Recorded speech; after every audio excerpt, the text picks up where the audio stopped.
There's no question that our audiences will connect with us more deeply if we bring our passion to the subject.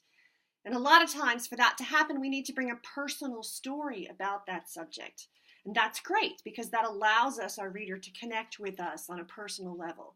But it has some downsides and some difficulties that you'll need to take into consideration as you think about this topic and whether or not you want to speak on it.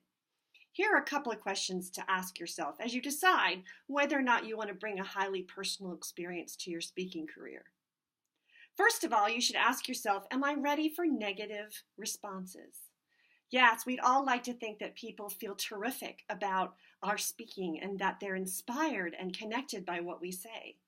But the truth is that you are likely at some point in your career to come across someone who does not respond well to what you have to say. Either they disagree with you or they find it difficult that you've used this experience that may in fact touch a little too close to them, and you're going to get a negative response. It's best if you're prepared for those, and it's best if you have just enough emotional distance to be able to accept it with grace and to not rise to someone if they're trying to bait you or catch an argument with you.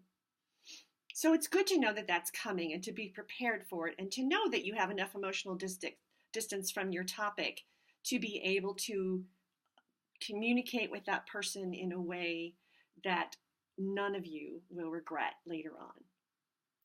The second and perhaps the most important consideration is, do you know the universal truth? And by the universal truth of your presentation, I mean, what is that thing that is specific not only to your experience, but to the experience of other people in close situations or situations that might even be completely different? What is that essential takeaway that your audience member can come away with, even if their experience doesn't match yours? Because otherwise you've just told a story. And telling a story is fine and entertaining, but we'd like to be a little more significant than just entertaining. The third question, I think, is can you tell the story with sufficient powerful emotion without losing your composure? There are times for people to lose their composures. We've all seen it happen at a funeral or a memorial service or in talking with other people about a deeply emotional subject. It's touching. I'm not saying that you can't tear up at the podium. I think there's definitely a place for that. But you've got to be able to know how to keep it in a sufficient control that it's not a difficult experience for both you and your audience.